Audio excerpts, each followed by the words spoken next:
you. 이현승입니다. Thank you for your introduction. It is my honor to be here today with such prominent people from Korea and the United States.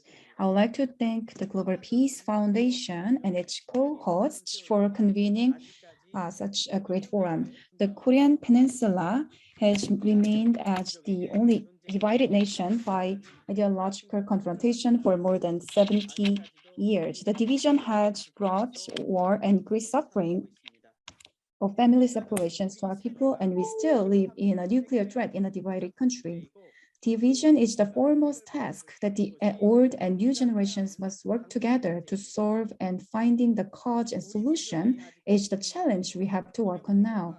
The biggest reason why our nation is still divided and engaged in ideological and military confrontations is because of the relentless ambition of the North Korean dictatorship to remain in power forever.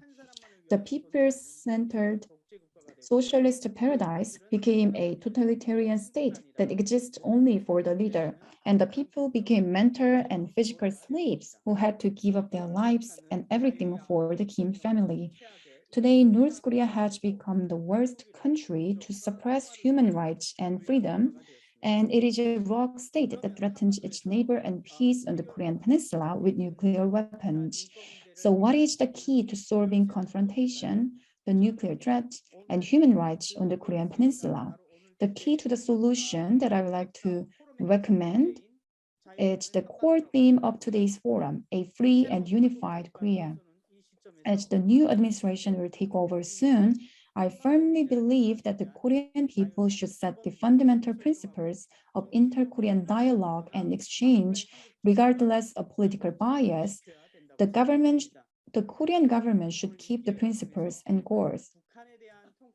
Today, I would like to take this opportunity to present fundamental principles on the free and unified Korea framework based on my insight of North Korea. I believe that these principles are the right approaches to achieving free and peaceful unification. First of all, South Korea should adhere to the principle of mutual exchange when it comes to inter-Korean exchange and cooperation. The Mount Kumgang tour, which was carried out to boost direct inter-Korean exchanges, became a tourism product for only South Koreans. The people of North Korea are restricted from entering the area by the North Korean authorities. In addition, the Kaesong Industrial Complex, which was carried out for inter-Korean economic cooperation, has become a slave complex that serves only as a source of generating funds for the North Korean dictator family. The price of the North Korean workers' salaries being taken away by the regime and the North Korean workers' exchange of choco pie with South Korean businessmen were the types of harsh political ideological exercises that took place every day. The lesson of the Mount Kumgang tour and the failure of the Kaesong Industrial Complex is that unilateral exchanges only help maintain the Kim regime and have little effect on actual inter-Korean exchanges and improving the lives of the North Korean people. The principle of mutual exchange is that when South Koreans go to Mountain Kumgang, North Koreans come to Jeju Island, and North Korean workers can learn about the market economy by directly receiving salaries from South Korean companies. Second, the principle of a market economy should be put forward in economic aid to North Korea, and conditions should be put forward in humanitarian aid to ensure that the North Korean dictatorship fulfills its responsibility and welfare obligations to its people. South Korea seems to have thought that economic aid could bring about a change in North Korean society. However, China, known for its blood alliance with North Korea, has not achieved research in trade and economic cooperation with the North. China's investment in North Korea, which was promoted by private companies in pursuit of North Korea's economic opening, also recorded a deficit. The reality is that North Korea, which does not accept the system of market economy in its economic behavior, is the bomb of that economic cooperation and external investment. Humanitarian aid has become military provisions for maintaining the regime and became a top source of political propaganda in the North. Only when North Korea follows the international market economy norms and introduces humanitarian aid to the North Korean people without filters can it bring about the effect that South Korea wants.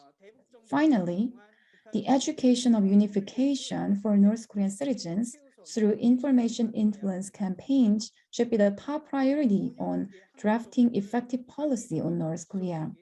North Korea does not consider the 5-year South Korean government as long-term and sustainable dialogue partners, nor does the regime think of its counterpartner as an object of peaceful coexistence. They are just trying to maximize the benefits that they can get from each administration. The only way for South Korea to gain the upper hand in North Korea policy is through educational outreach to North Koreans by the inflow of information into the North. A free and prosperous Republic of Korea is a frightening existence for the North Korean dictatorship. What the North Korean dictator is most afraid of is that the people will demand a liberal democratic system by admiring the freedom and prosperity of the Republic of Korea.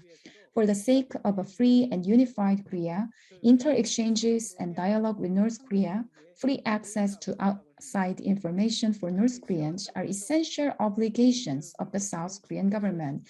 Blocking the inflow of information into North Korea just because North Korea hates it is foolish not to make omelette because it is afraid of breaking the eggs. If the North Korean regime does not agree with these principles of mutual exchange, South Korea will fail in any type of exchange with the North. However, if South Korea begs for dialogue and continues unilateral and unprincipled exchanges to support for its own political purposes, South Korea will neither resolve the peninsula issue nor achieve peace and unification on the Korean peninsula. Education on North Koreans with information and inter-exchange based on basic principles will be the shortcut to free and unified Korea. Thank you.